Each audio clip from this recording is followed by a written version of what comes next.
सभी को जोहार साथियों, सभी को नमस्कार। इससे पिछले वीडियो हम लोग पढ़े थे साइंस का, ये 6 क्लास साइंस का चैप्टर 1 इससे पहले पिछले क्लास में पढ़ चुके हैं। उसमें हम लोग सीखे थे कि जो भोजन होता है कहाँ से प्राप्त होता है। तो एक पौधा से जो प्राप्त होता है उसका उत्पाद पढ़े थे। फिर जंतु से जो प्राप्त होता है उसका उत्पाद पढ़े थे। फिर बाद में पौधे के जो विभिन्न भागों को जो हम लोग खाते हैं उसको सीखे थे। फिर बाद में जितना भी उत्पाद होता है उसको विभिन्न कैटेगरी में बांटा गया था। जो खाने वाला होता है उसका हम लोग प्रकार सीखे थे। तो इस वीडियो में हम लोग सीखेंगे भोजन के घटक, कि जो जो भोजन हम लोग प्राप्त करते हैं पौधा से, जानवर से, जो जो उत्पाद हम लोग को प्राप्त होता है उसमें क्या मिलता है, उसमें पोषक तत्व क्या मिलता है उसको सीखेंगे। फिर बाद में उसमें क्या मिलता है, विटामिन, खनिज, लवण, इस प्रकार से आप देखेंगे इस वीडियो में। फिर बाद में रुचांश सीखेंगे। फिर बाद में आपका अगर हम लोग इसमें संतुलित आहार के बारे में सीखेंगे। फिर संतुलित आहार अगर मान लीजिए हम लोग कोई भी खाना खाते हैं तो उसमें अगर कुछ भी छूट जाता है तो उससे कुछ किसी पोषक तत्व कमी हो जाता है तो उससे फिर बाद में रोग होता है, उसके बारे में सीखेंगे। इस चैप्टर में हम लोग ये सब सीखेंगे। आइए देखते हैं कि सीखना क्या है इस चैप्टर में। तो देखिए फ्रेंड्स, इसमें हम लोग को सीखने को मिलेगा कि विभिन्न क्षेत्रों में भोजन के प्रकार। आप देख ही सकते हैं कि भारत बहुत बड़ा देश है। इसमें विभिन्न 28 गो राज्य है।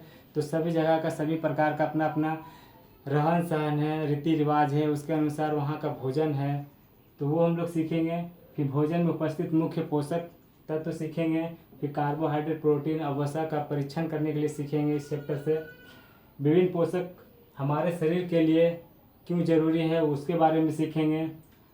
आहारी रेशा रुचांश के बारे में सीखेंगे। फिर संतुलित आहार के बारे में सीखेंगे। फिर अभावजन्य रोग के बारे में सीखेंगे। तो ये सब हम लोग NCERT क्लास 6 का जो चैप्टर है भोजन, सेकेंड चैप्टर है भोजन के घटक, तो वो सब से हम लोग ये सब इतना सारा चीज़ सीखेंगे। तो सबसे पहले देखिए कि विभिन्न क्षेत्रों में भोजन के प्रकार। आप देखिए कि आपको तो पता है कि भारत बहुत बड़ा देश है। इसमें 28 गो राज्य है और सभी राज्य का सब अपना अपना वहाँ के रीति रिवाज, रहन सहन के अनुसार वहाँ का मुख्य भोजन पदार्थ भी होता है। तो देखिए आप जैसे पंजाब में बात करते हैं तो वहाँ का मक्के दी रोटी, सरसों की साग, लस्सी, ये सब फेमस है। इसी प्रकार आप साउथ में चलिए तो इडली, सांभर, डोसा वहाँ का मुख्य भोजन है। गुजरात में आप आइए तो खोखरा, ढोकला, खाखरा, इस प्रकार से आप फाफड़ा, ये सब जो खान पान है ये विभिन्न राज्यों में अलग अलग है। आइए उसके बाद सीखेंगे कि जो हम लोग भोजन करते हैं उसमें हम लोग को क्या क्या पोषक तत्व मिलता है। तो इसमें पोषक तत्व के रूप में हम लोग सीखेंगे कि भोजन में हम लोग कार्बोहाइड्रेट मिलता है, प्रोटीन मिलता है, वसा मिलता है, विटामिन मिलता है, खनिज लवण मिलता है। आप देखिएगा भोजन के साथ इतना सारा के साथ साथ आपको रुचांश भी मिलता है, भोजन में जल भी मिलता है और ये सब शरीर के लिए बहुत ज़रूरी भी चीज़ है। इस प्रकार से आप देखिएगा तो हम लोग सीखेंगे इसमें कि कार्बोहाइड्रेट का परीक्षण हम लोग कैसे समझेंगे कि किस भोजन में कार्बोहाइड्रेट है, कैसे समझा जाए कि इस भोजन में हम लोग कार्बोहाइड्रेट मिल रहा है। तो उसके परीक्षण के लिए आप देखिए कार्बोहाइड्रेट भोजन में दो प्रकार से उपस्थित रहता है। घुमंड के रूप में जिसको स्टार्च बोलते हैं, दूसरा शर्करा जिसको शुगर बोलते हैं। इस रूप में आपको भोजन में ये सब मिलता है कार्बोहाइड्रेट। तो देखिए अब इसको परीक्षण कैसे हम लोग करेंगे। तो आप इसे कच्चा ले लीजिए, जो भी खाद्य सामग्री है कच्चा, उसमें आप देखिए आयोडीन का दो या 3 बूंद डालिएगा तो इसमें आपको देखने को मिलेगा नीला रंग या काला रंग, यानी खाद्य सामग्री में परिवर्तन देखने को मिलेगा, नीला रंग या काला रंग। तो ये सब जो उपस्थिति दर्शाता है ये आपको मंड की उपस्थिति दर्शाता है। तो इससे ये समझा जाता है कि इसमें कार्बोहाइड्रेट उपस्थित है। देखिए आप इसमें दिखाया भी गया है,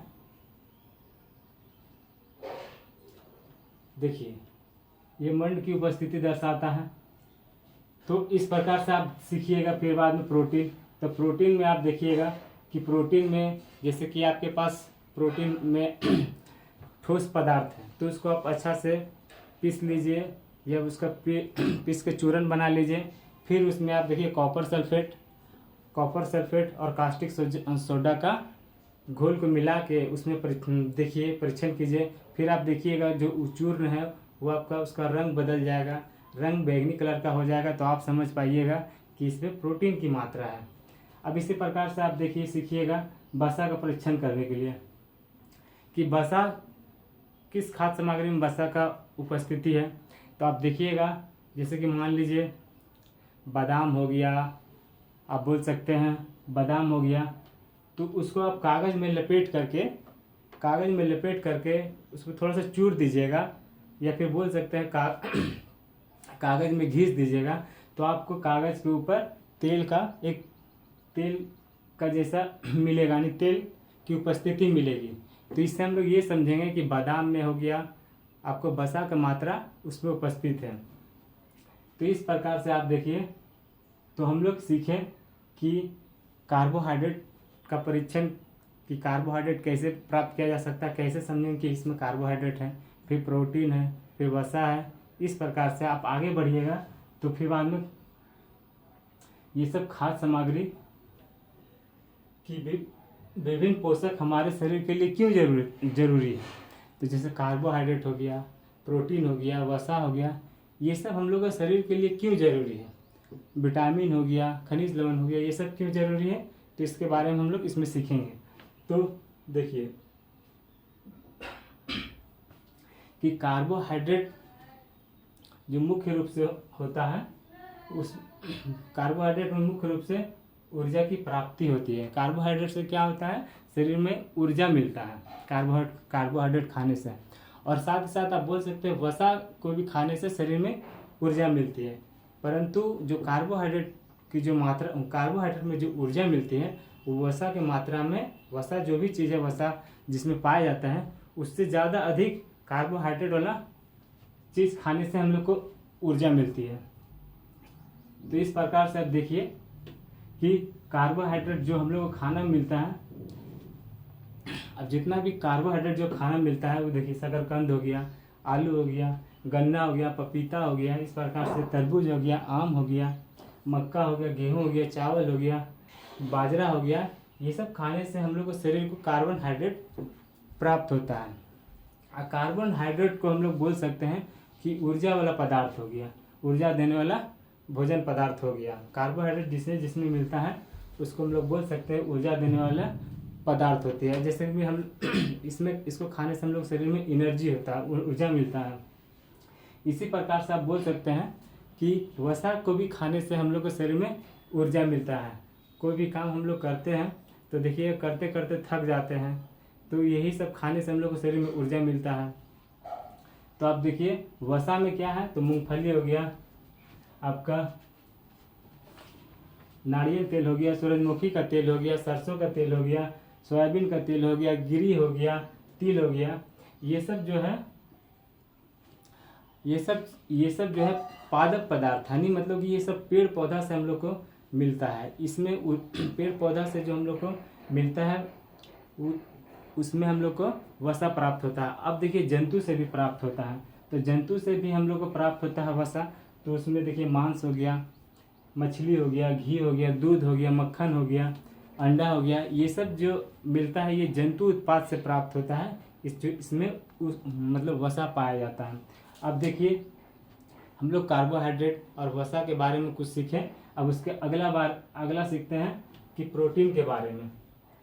तो प्रोटीन जो होता है, प्रोटीन हम लोग को शरीर में बोल सकते हैं कि शरीर की वृद्धि के लिए आवश्यक जरूरी है। जैसे मान लिया आप खेलते कूदते हैं तो कहीं छिला उला जाता है, तो इसको बोल सकते हैं कि जख्म भरने का भी काम करता है, नहीं मतलब कि मांसपेशी बढ़ाने का काम करता है, शरीर में वृद्धि करने का काम करता है। इस तरह से आप बोल सकते हैं कि ये शरीर वर्धक भोजन के रूप में इसको बोल सकते हैं। प्रोटीन जिसमें पाया जाता है वो शरीर वर्धक, यानी बोल सकते हैं शरीर वर्धक भोजन के रूप में हम लोग इसको कह सकते हैं। आप देखिए कि किसमें प्रोटीन मिलता है, तो इसमें भी आप देखिएगा कि पौधा से जो प्राप्त होता है उसमें भी प्रोटीन मिलता है, और जंतु से जो प्राप्त होता है उसका भी उसका भी अलग अलग है। जैसे कि देखिए, पौधा से जो प्राप्त होता है वो चना हो गया, चना को आप खाइएगा तो आपको प्रोटीन मिलेगा। मूंग हो गया, तुअर दाल हो गया, राजमा हो गया, सोयाबीन हो गया, मटर हो गया, ये सब जो होता है ये पौधा से उत्पन्न उत्पाद हो गया, जिसमें हम लोग को प्रोटीन मिलता है। अब इसी प्रकार से आप देखिए, जंतु जंतु से जो जंतु से जो बना उत्पाद होता है या जंतु से जो प्राप्त उत्पाद होता है उसमें जो प्रोटीन मिलता है वो देखिए, मछली हो गया, मांस हो गया, दूध हो गया, अंडा हो गया, पनीर हो गया, ये सब आपका जंतु से उत्पन्न उत्पाद हुआ, जिसमें हम लोग को प्रोटीन मिलता है। तो आप देखें कि कार्बोहाइड्रेट हो गया, वसा हो गया, प्रोटीन हो गया। इस प्रकार से आप देखिए, विटामिन हम लोग के शरीर में क्या काम करता है, तो रोग से प्रतिरक्षा का, रोग से बचाने का काम करता है विटामिन। तो विटामिन में भी आप देखिएगा बहुत प्रकार के विटामिन है। विटामिन ए हो गया, विटामिन बी हो गया, विटामिन सी हो गया, विटामिन डी हो गया, विटामिन ई हो गया, विटामिन के हो गया। तो विटामिन बी का जो समूह होता है उसको हम लोग बी कॉम्प्लेक्स के नाम से भी जानते हैं। आप देखिए, इसमें विटामिन ए, तो आप देखिएगा पपीता हो गया, दूध हो गया, ये मछली का तेल हो गया, गाजर हो गया, आम हो गया। तो इसमें विटामिन ए का कुछ स्रोत है। आप देखिए, विटामिन बी में गेहूं हो गया, चावल हो गया, यकृत हो गया, विटामिन बी का स्रोत है। इसी प्रकार विटामिन सी का बात कर सकते हैं। तो विटामिन सी संतरा हो गया, टमाटर हो गया, अमरूद हो गया, मिर्च हो गया, नींबू हो गया, आंवला हो गया, ये सब चीज़ें विटामिन सी मिलता है। अब विटामिन सी आप देखिए, कोरोना के समय में हम लोग को बार बार विटामिन सी का प्रयोग, मतलब कि रोगों से लड़ने के लिए, मतलब कि नींबू पानी पीते थे बार बार, जिससे बीमारी से बच सकें, कोरोना से बच सकें। इसके अलावा देखिए आप विटामिन डी, तो विटामिन डी का सबसे अच्छा स्रोत आपको पता है धूप, फिर बाद में आप देख लीजिए दूध है, मक्खन है, यकृत है, अंडा है, मछली है, ये सब आपका विटामिन डी के स्रोत हैं। विटामिन डी हम लोग को क्या करता है कि जितना भी हड्डी उड्डी होता है, दांत होता है, ये सब को मजबूती प्रदान करने के लिए आप बोल सकते हैं कैल्शियम का भी उपयोग हमारे शरीर में होता है, जिससे हमारी हड्डियां और दांत मजबूत होती है। आगे देखिएगा आप, तो इसमें कुछ खनिज लवण के बारे में है। तो खनिज लवण के बारे में है कि खनिज लवण कहाँ कहाँ से प्राप्त होता है हम लोग को। तो खनिज लवण हम लोग को प्राप्त होता है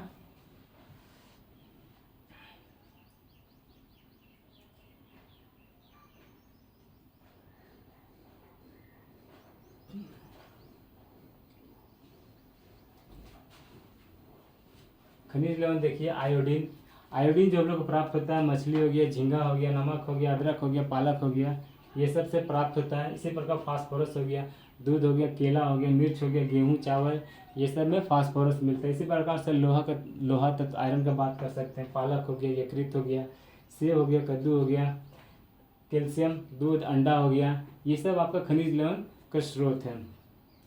तो ये अब इसी प्रकार से आप देखिएगा, तो आहारी रेशा रुक्षांश के बारे में बात हुआ है। तो रुक्षांश में ऐसा कोई पोषक तत्व तो है नहीं, रुक्षांश में ऐसा कोई पोषक तत्व है नहीं, फिर भी ये हम लोग के शरीर के लिए बहुत आवश्यक चीज़ है। ऐसे इस कारण से होता है कि रुक्षांश जो होता है वो पादप उत्पाद से मिलता है। रुक्षांश जो होता है वो हम लोग को पादप उत्पाद से होता है। इसका काम शरीर में क्या है, तो आप देखिएगा, तो जितना भी अनपचा चीज़ होता है उसको रुक्षांश बिना पचे भोजन को बाहर निकालने में हम लोग को सहायता करता है। आप देखिए, रुक्षांश का स्रोत साबुत खाद्यान्न हो गया, दाल हो गया, आलू हो गया, ताज़ा फल हो गया, सब्जियां हो गया, ये सब जो होता है ये सब में रुक्षांश पाया जाता है। इसी प्रकार आप देखिए, जल का भी उपयोग आप देख सकते हैं कि जल भोजन में उपस्थित पोषक तत्वों को अवशोषित करके हमारे शरीर में, मतलब कि हमारे शरीर में सहायता करता है अवशोषित करने में। पोषक तत्व भोजन में जितना भी उपस्थित होता है पोषक, उसको अवशोषित करने का काम करता है जल ही। और जल का क्या काम है, तो अपशिष्ट पदार्थ मूत्र पसीने के को शरीर से बाहर निकालने में भी काम करता है जल। इस प्रकार से आप देख सकते हैं आगे। तो इसके बाद हम लोग सीखेंगे संतुलित आहार के बारे में। इसके बाद हम लोग सीखेंगे संतुलित आहार के बारे में। तो संतुलित आहार के बारे में संतुलित आहार का कहने का मतलब है कि हम लोग भोजन के रूप में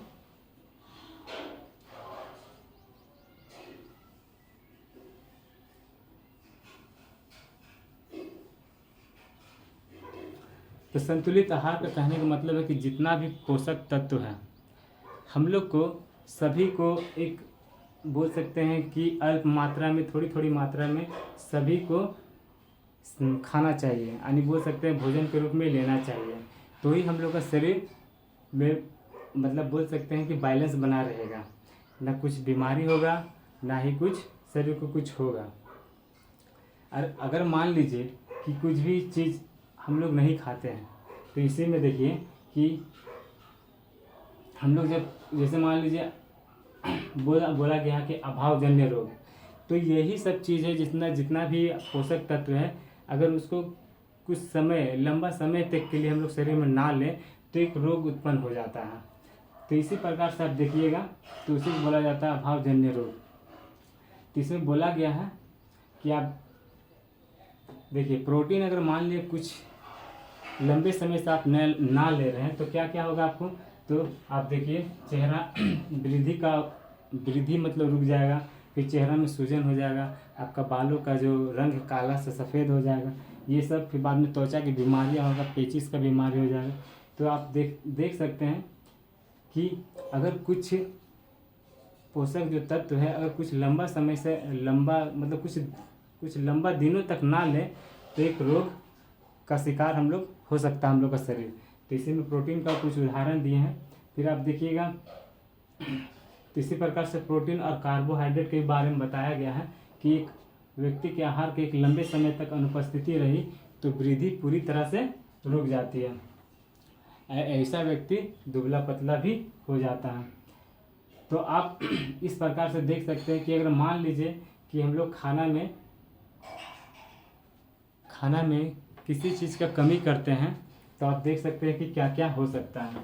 जैसे मान लीजिए विटामिन ए का कमी हो जाता है तो इस प्रकार से हम लोग को शरीर के अंदर एक रोग उत्पन्न हो जाएगा, दृष्टिहीनता, मतलब कि हम लोग को दिखेगा नहीं, धुंधला धुंधला चीज़ दिखेगा, यानी कहने का मतलब है कि रतौंधी हो जाएगा। और इसका कारण देखिए कि कैसे समझेंगे कि हम लोग रतौंधी हो जाएगा। तो इस प्रकार दिया गया कि रात में कम दिखाई देना, कभी कभी पूरा तरह से दिखाई नहीं देना। इस प्रकार से आप कह सकते हैं कि अगर मान लीजिए विटामिन ए का कमी हो जाता है आपको तो आपको कौन सा रोग होगा, बेरी। आप इसको देखिए तो दुर्लभ पेशियाँ और काम करने में ऊर्जा में कमी, यानी काम कीजिएगा तो बार बार थक जाइएगा, काम कर नहीं पाइएगा। इसी प्रकार से विटामिन सी का अगर हम लोग शरीर में कमी हो जाता है तो उससे स्कर्वी रोग हो जाता है। मसूड़ों से खून निकलना, घाव भरने में अधिक समय लगना, ये सब विटामिन सी की कमी के कारण होता है। विटामिन डी रिकेटस, आप देखिए अस्थियों का मुलायम होना या मुलायम होकर मुड़ जाना। तो इस प्रकार से विटामिन डी का कमी होता है, कमी के कारण रोग होता है। कैल्शियम, अस्थियाँ और हड्डी और दांत क्षय, मतलब दांत कमज़ोर हो जाएगा। इस प्रकार से बोल सकते हैं कि हड्डी भी थोड़ा कमज़ोर हो जाएगा। आयोडीन का जब कमी हो तो घेंगा रोग हो जाता है गला में, आपको पता है, जिसको गाइटर बोला जाता है। तो यही बोलता है गर्दन की ग्रंथि फूल जाना है, और गर्दन में फूल जाता है। बच्चों में मानसिकता मतलब कि रोग हो जाता है। लोह, इससे क्या चीज़ होता है तो अरक्तता होता है, कमजोरी हो जाता है। तो इस प्रकार से आप इस चैप्टर में हम लोग को देखने को मिला। इससे पिछले वाले सब चैप्टर में हम लोग सीखे थे कि जो भोजन होता है वो कहाँ से आता है। तो हम लोग सीखे थे इसमें कि पौधा से उत्पन्न जो भी खाद्य पदार्थ हो वो हो गया, फिर जंतु से उत्पन्न हुआ खाद्य पदार्थ वो हो गया। फिर बाद में हम लोग इसमें सीखें कि जो भी खाद्य पदार्थ है उसमें हम लोग को क्या चीज़ मिलता है। कार्बोहाइड्रेट मिलता है, प्रोटीन मिलता है, वसा मिलता है, फिर विटामिन मिलता है, खनिज लवण मिलता है। तो उसको हम लोग सीखे। फिर बाद में हम लोग संतुलित आहार के बारे में सीखें कि जितना भी चीज़ पोषक तत्व है सभी को एक बैलेंस माध्यम से, यानी सब कुछ थोड़ा थोड़ा मात्रा में अगर शरीर में मिलेंगे भोजन के रूप में तो हम लोग को कुछ भी बीमारी नहीं होगा। अगर हम लोग को कुछ लंबे समय तक इस पोषक तत्व को छोड़ देते हैं तो उससे रोग उत्पन्न हो जाता है। तो हम लोग देखें कि रोग के बारे में भी देखें कि क्या क्या रोग होता है। तो जो ये NCERT है, इससे यहाँ से तो प्रश्न हमेशा कॉम्पिटिटिव एग्ज़ाम में आपका देखने को ज़रूर मिलता है। वनडे एग्ज़ाम होता है तो इसमें आप देखिएगा कि एक रोग का ज़रूर क्वेश्चन मिलता है इस चैप्टर से। और मेंस में भी आप देखिएगा कि जितना बड़ा बड़ा जो एग्ज़ाम होता है PCS के, उसमें मेंस में भी इसका इम्पोर्टेंस रोल है। तो इस प्रकार से तो ये वीडियो यहीं तक रहेगा। तो अगर ये वीडियो लाइक हुआ, मतलब पसंद हुआ, तो अगर वीडियो देखने में पसंद हुआ तो फिर वीडियो को लाइक कीजिएगा और चैनल को सब्सक्राइब कीजिएगा। तब तक के लिए मिलते हैं, नमस्कार।